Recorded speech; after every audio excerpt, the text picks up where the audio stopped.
Bab 116. Dengan kehadiran Nathan, Owen Baukhan sangat ketakutan sehingga dia tidak ingin tinggal lebih lama.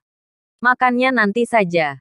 Kami pulang dulu, kata Rahel Garrett. James dan Amanda cemas. Kakak dan ipar, sudah memaafkan kami. Sudah dimaafkan. Oh ya, sebentar lagi ulang tahun nenek. Kalian bisa datang. Nenek sudah menerima kalian, Neil Parsons berkata. Setelah mendengar ini, Amanda sangat senang. Ini adalah pertama kalinya sudah lebih dari 20 tahun bisa kembali ke rumah orang tua dan menghadiri jamuan ulang tahun ibu. Kami pasti akan datang. James juga sangat bersemangat. Tidak berapa lama lagi, proyek Kirana juga akan dalam kondisi yang baik. Dan dia dapat berdiri tegak di pesta ulang tahun. Setelah Rahel Garrett dan yang lainnya pergi, Amanda tampak dalam suasana hati yang baik dan melirik Nathan. Oke, aku tidak akan perhitungan sama kamu kali ini. James memandang Amanda dengan memohon, istriku. Bisakah mengizinkanku keluar dan minum dengan teman-teman aku malam ini? Baik, pergilah. Aku akan memberimu kartu ATM. Ingat, jangan berjudi. Amanda menyerahkan kartu ATM kepada James. Nathan tahu sebelumnya bahwa James adalah seorang penjudi dan kalah banyak uang.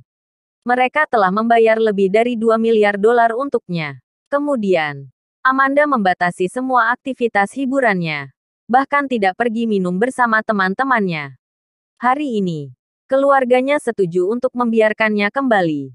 Dia dalam suasana hati yang baik. Jadi dia setuju.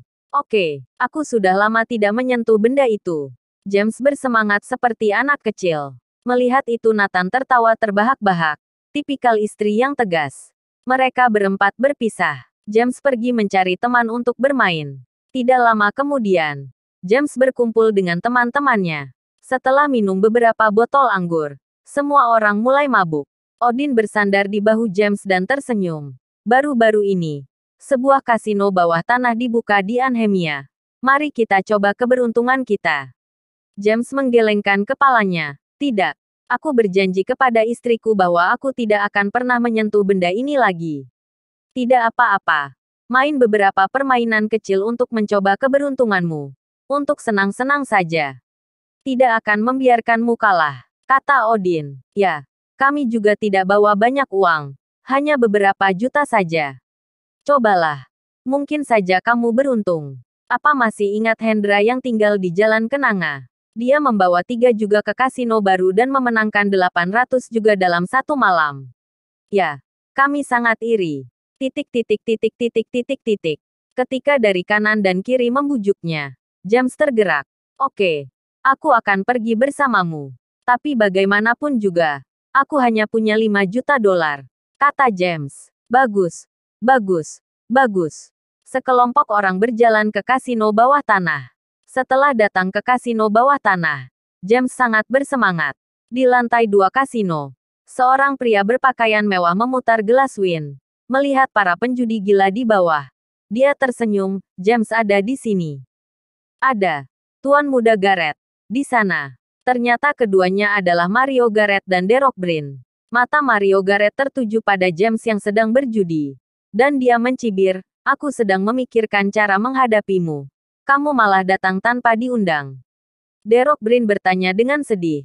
Apa yang harus dilakukan? Tuan Muda Garrett. Kalah. Biarkan dia kalah hingga seluruh kekayaannya habis.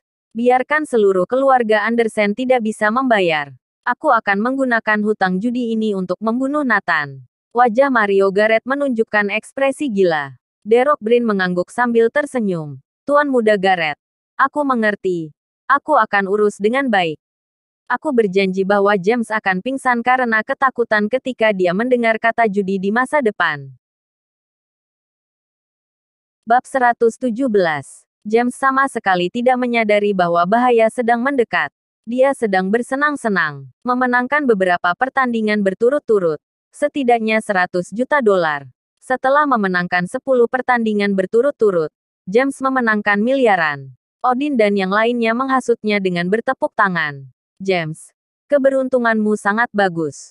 Ayo mainkan yang besar. Kamu bisa memenangkan puluhan miliar malam ini. Bukan masalah.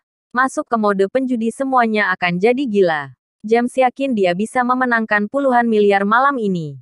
Titik titik titik titik titik titik. Tengah malam, Kirana dan Nathan tiba-tiba terbangun oleh dering ponsel. Telepon dari Amanda. Kirana terbelalak setelah menjawab telepon. Apa? Ya Tuhan. Wajah Kirana berubah dan teleponnya jatuh dari tangannya. Nathan segera bertanya. Apa yang terjadi? Kirana berkata dengan suara menangis. Ayah pergi berjudi dan kalah 3 triliun dolar. Tertangkap main curang. Sekarang ditahan. Apa? 3 triliun. Bagaimana bisa kalah begitu banyak? Nathan mengerutkan kening dan merasa ada masalah. James pasti ditipu. Di mana? Nathan bertanya. Aku tidak tahu.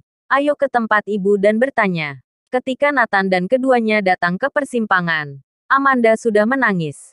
Setelah Amanda memberikan alamatnya, Nathan mengemudi dengan cepat. Setelah datang ke kasino bawah tanah, berantakan dan berasap, dan sangat menyengat. Beberapa pria kuat datang ke Nathan dan berteriak dengan tajam, "Siapa kamu?" Petik 2. Nathan berkata langsung, "Kami datang mencari James." "Oh, keluarga dari lelaki tua yang main curang. Ikut aku." Para preman membawa Nathan dan ketiganya ke lantai 2. Nathan mengambil kesempatan untuk bertanya, "Kak, apa yang terjadi?" "James orang ini kalah. Kemudian curang. Dan ketahuan. Dia kalah sampai 3 triliun. Masih bermain curang. Menurut aturan, jari-jarinya harus dipotong." Penjaga itu mencibir. Amanda dan Kirana sangat ketakutan. Wajah mereka menjadi pucat. Dalam sebuah ruangan besar di lantai 2, ada puluhan orang berdiri, garang dan ganas. Di tangannya memegang tongkat dan senjata. Tercium bau darah yang sangat menyengat. Ada seseorang tergeletak di tanah. Tubuhnya meringkuk, sedikit berkedut, dan darah di sekujur tubuhnya. Ayah, James. Setelah mengenali James, Kirana dan Amanda bergegas menghampiri. Melihat James dipukuli seperti ini, mata Nathan bersinar dengan cahaya dingin. "Tolong, tolong!" James berteriak ketakutan ketika dia melihat keluarganya. Tiba-tiba, puluhan preman mengepung Nathan. Ada seorang pria yang duduk di sofa di depannya, mengenakan kemeja bermotif bunga dan kalung rantai emas di lehernya, dengan ekspresi garang di wajahnya. Dia membuang puntung rokok di mulutnya ke lantai dan menginjaknya dengan kakinya. Kemudian dia menatap Nathan dan yang lainnya. "Apakah kamu keluarga James?" "Ya, benar. Dia ayah mertuaku." Nathan memandang pria itu. "Perkenalkan diriku. Aku Rudolph, pemilik kasino ini. Saudara-saudara memanggilku Bos Rudolph." Rudolph menunjuk James dan berkata, "Ayah mertuamu pertama-tama kehilangan 3 triliun. Dan kemudian curang. Sesuai dengan aturan kasino kami. Asal kamu menyerahkan 3 triliun dan kemudian memotong 10 jari, masalah ini akan dihapuskan. Kalau tidak, hehe, dia akan mati. Kalau tidak percaya, ayo kita coba." Rudolph menunjuk Nathan dan lainnya dengan mengancam. Kirana dan Amanda menggigil ketakutan. James bahkan takut dipukuli. Menyusut dalam pelukan Amanda, dan tubuhnya terus bergetar. Bersambung.